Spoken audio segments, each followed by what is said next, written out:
On the night of February 25th, 2023, a worrying incident occurred when a toddler was found wandering inside a 7-Eleven store at 2 a.m. in freezing temperatures. The child stated that his mother had forgotten him in her car hours earlier. In this video, we witnessed the patience and determination of the officers as they worked to locate and reunite the child with his family while handling a tense and emotional situation. The situation begins when a toddler is found alone in a 7-Eleven at 2 a.m. in freezing temperatures. The child claims that his mother left him in the car hours earlier. The officers immediately respond, asking if the child is okay and ensuring there are no health concerns.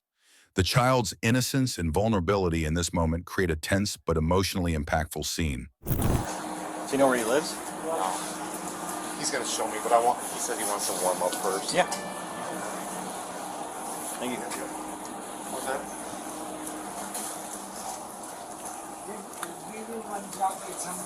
From me. Well, I would say I would. 2 o'clock. How his mother has left him? What if he's allergic to something here? Oh, Yeah. How's it going? sorry. Oh, it's okay.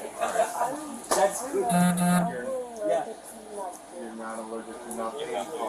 You sure? Yeah. Are you sure, buddy? Because a lot of people are allergic to nothing.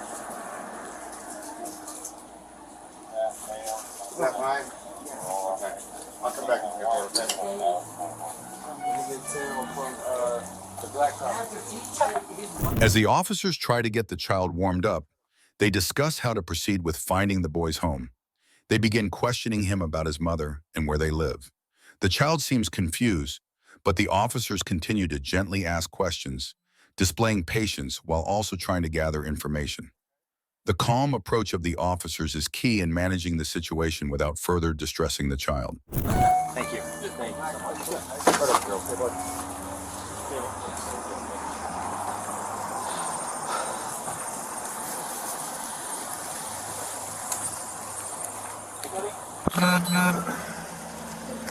My car's right over here, okay?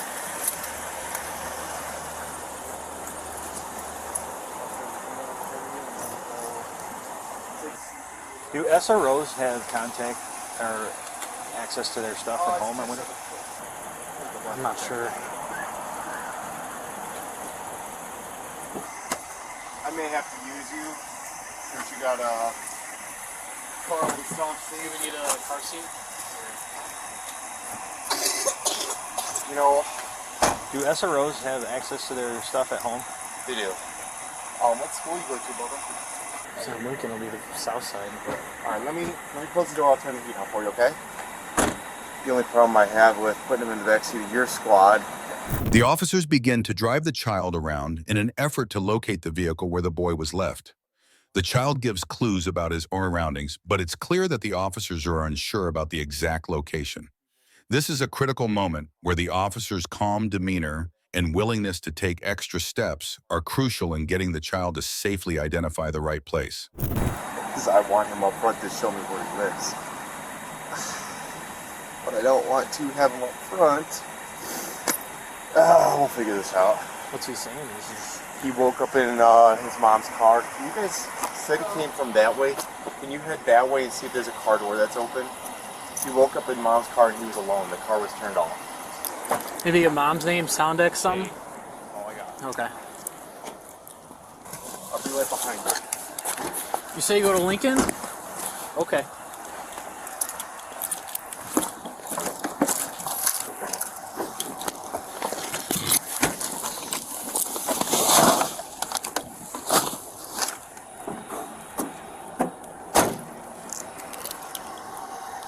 You know what? Let me go ahead and I'll ride with you. I'll fuck with that. Yeah, that's right. I think we're gonna go to... Now the situation shifts as they begin searching for the mother's car. The child points out different areas, trying to recall where his mom's car is. His responses are a bit unclear, but he is trying his best to help. The officers continue to stay patient and encouraging, trying to piece together the clues the child provides. Zone 1. Yeah, we're just gonna go across the street. Are we gonna go this way, bud? Okay. All right, buddy. We're gonna need your help. You gotta look out the windows and tell us which way to go, okay? You live over here in these apartment buildings here? No. You go in there. Okay. Okay. You're looking. Oh, my mom's car's parked. So. And Let's try to remember where Mom's car is at. it's at that dude with the fire sign on it. It's over there by the store with the fire sign on it. Do you know what color, Carmes? The officers find a vehicle matching the description provided by the child. However, the car is locked, and the location isn't fully matching up with what the child remembers. This section highlights the officers' persistence as they continue searching and communicate with the other officers to track down the mother's residence. They keep checking leads and remain calm despite the uncertainty. What color Mom's car is? Silver. Silver. Okay. He says it's a truck. That's what he knows it is. Okay. How about this one here? This one's not Mom's, is it? It is. This one's Mom's? That's Mom's car?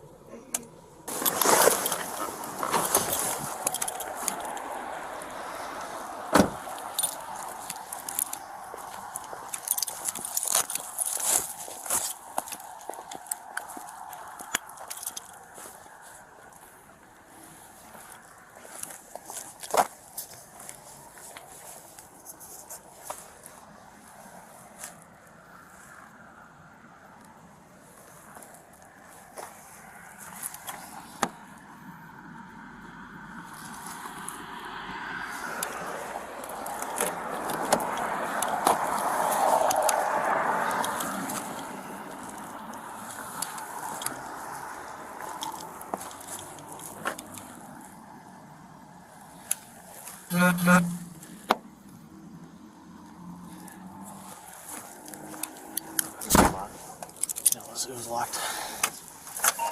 At least front door was. This doesn't look familiar. My apartment is across the street. In that building right behind us. Here, I'll tell you what. Pull up the screen. Apartment is across the street. Okay. Ah, there we go. Hi. Hey, He's saying this doesn't look familiar. He said it's across the street. over there. Yes. The plate came back here though. The plate. She's in house and she comes back here. Now, what apartment? Yeah, you said your door number is 104. But it's not here. We got a call through at 104 on the 28th of January. There's a different one. On Spiros? there. That says 858. Yeah. So let's go to 858. After checking various locations and speaking with neighbors, they finally reach the mother's apartment complex. The child's memory is fuzzy, but the officers' methodical questioning and persistence pay off. The officers are now getting closer to finding the child's mother, showing how patience and cooperation between the officers and the child lead them towards success. I'll walk over there. All right, Dan. I'll be right back. Hey, bud.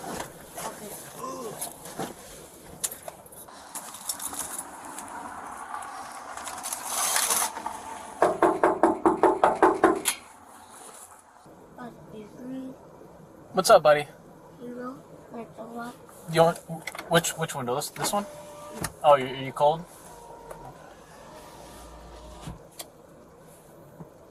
Thank you. Yep, no problem, buddy. Oh.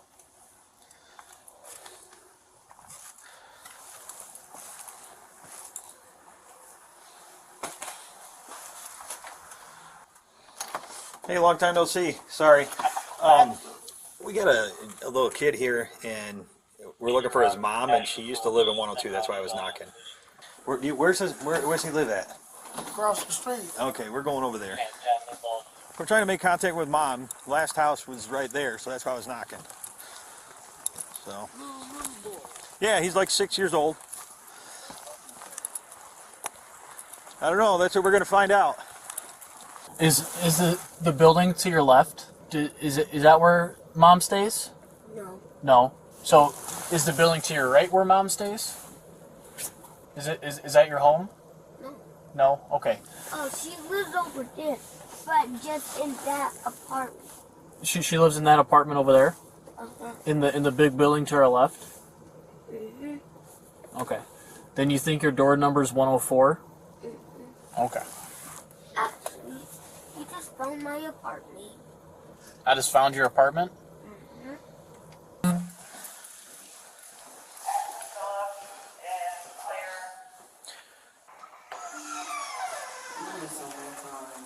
What's that? I'm getting someone to call me. The child recognizes the apartment building, and after some back and forth with neighbors, the officers get closer to identifying where the mother lives. Despite some confusion, the officers maintain their composure and continue their search. This section highlights the importance of staying calm and persistent in solving a case, even when initial clues are unclear. Where's she live Hello, at? how you doing? Good. How's it I going? don't know where she lives You at. know where she lives? Okay. Last thing I knew was across the street. Okay, yeah. That's where her registration comes back to. He saw us that they don't live there. He said he lives across the street. Well, that's what the guy that lives in 102 said. Yeah. He's the guy in the wheelchair that Yeah. sits around here. He said that she lives across the street, so he thought it was this building. No, he right. He's fine to come here. I gotta give him to Shay. You guys are trying to call her right now? Yeah. Do you have a phone number just in case I can't get a hold of her? In case we can't find her right now, I need to have a phone number. Can I get that from you guys? You know you can get possessed by candy? Possessed? Mm-hmm. How so? Because if you like it too much and you smell it, you might put your eyes out. They'll feed you. It's your first time eating this week? Mm-hmm. When was the last time you ate? I ate many times, but not this time. Okay. Many times, but not this time? Why would her car be over there? Was it warm? No. Almost makes you want to go over to look at the video at 7-Eleven and see how long it was. I don't know if we'd see it. I don't know that it reaches all the way across. Maybe Thursdays we would, but You're not supposed to get that camera up there at that intersection. Is Troy your brother? Yeah, he's 17. He's 17? Mm-hmm. Okay. Wait, how do you know that? I'm just I can look stuff up on my computer. I found brother in house there. At this point, the mother is located and she explains her side of the story. She reveals that she unintentionally left the child asleep in the car. The mother seems genuinely upset and surprised that her child ended up at the store. The situation shifts from a police operation to a personal confrontation as the mother grapples with the realization of what happened. At 857-102. When was the last time you saw Mommy? I remember seeing her when I wasn't asleep. Okay. Do you remember where you were? So you were in the parking lot with the flame on the building? Does that sound right? Mm-hmm. Okay. And that's the last time you saw Mommy when you were awake?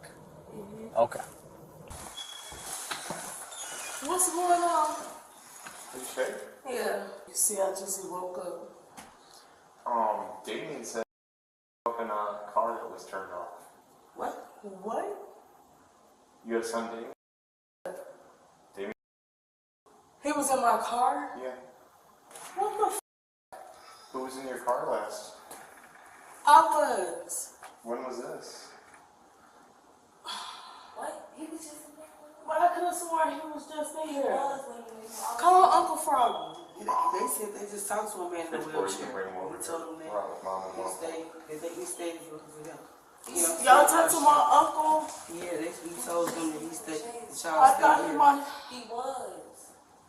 Let me get my coat. We're bringing him right over here. He's just across the street. He at Uncle Froggy's house? No, he's in our squad right now. He in your squad car? Yeah. Come on. he's coming in. We're bringing him to you. Okay.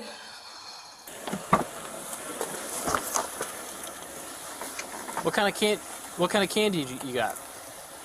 Kit Kat? Yeah. Mint. So, when's the last time you were in your car? I was in my car. What time is it? It's what? 3, Yeah, almost 3 in the morning. quarter to 3. The last time I was in my car, I came back from Walmart. Okay. That was like 10. Yeah, my uncle came over here, everything. Was he with you? As the conversation with the mother unfolds, she becomes defensive, denying any wrongdoing. She explains that she did not know her child was still in the car and insists it was a mistake. The officers, while showing understanding of the mother's shock, inform her of the potential charges for child endangerment. The emotional weight of the situation is clear as the mother processes the consequences of her actions. Yes, we went to a fun night, and then I went to go get something to eat, and then we went to Walmart, and I came back. Where you been at? It was in my car. You fell asleep or something? Yes. I could have sworn he came in with the other kids. I pulled everything out the car, pulled one of my kids out the bag. I don't even remember not being in the house. Huh? You got back here at 10 o'clock? Yeah, and I pulled up right here and let all my kids out. If he was asleep in my car, I wouldn't have Which car is this? It's a Dodge Journey. I So the parked one that is parked across the way? at the Quick Start. Yeah, that's my car. So you pulled up, dropped all the kids off here?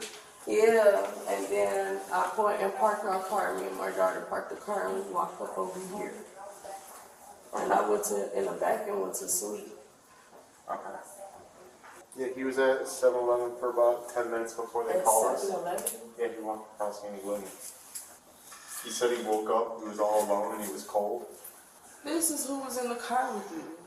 Okay. Who So you can. This is my daughter. who was sitting next to him in the car? I don't know. I got stuff all in my car. They all. It was. I had my 3 little kids in the back, and she was in the front seat. Okay. But y'all can ask her because she was just knocked out. You saw him walk in with you? Yeah, he was in the car with us when we were coming back from the school. Coming back from the school? Yeah, because we went to school, festival thing. Okay. And where'd you go after that? Here. Where we go before we came here? Oh, no, we went to Walmart, Okay. and then we came here. Do you remember seeing him get out of the car? Huh? 10-4, no need. Sitting in the back of the car. Okay. Well, we're gonna have to check the cameras. I believe that there's gonna be some surveillance cameras that, Stop. That's why I parked my car. well, So, yeah, the receipts will reach all the way over there, 7-Eleven. But you don't remember him coming in? I don't remember seeing him myself come in. I just assumed that all my kids was in the house because I've never not got them all out the car before. So, Yeah.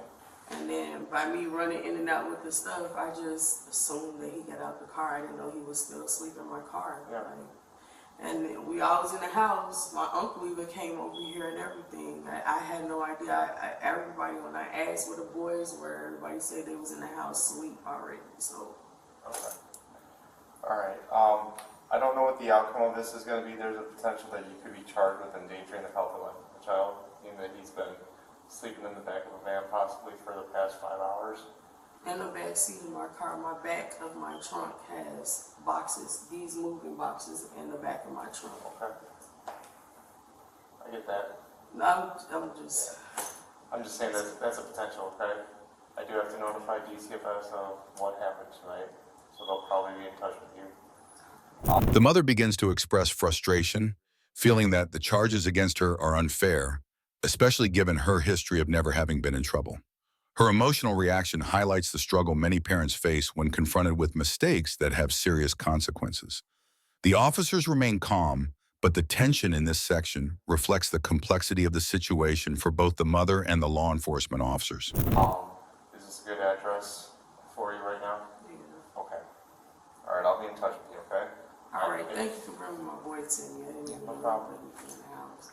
Yeah, no I problem. appreciate you. All right, thanks, Shay. Her car is right here. The car? Yeah, the car that he came out of. It's parked right here. I'm not gonna be able to see it. Do you want me to come back and pay for that Kit Kat? I don't have my. No. Are you sure? I want to pay because he was crying. Are you sure? So yeah, I'm sure. Because Alright. I want to buy for him because he was crying. So then you reminded me, oh, don't give anything which is allergic. Yeah. Thank you. Thank you.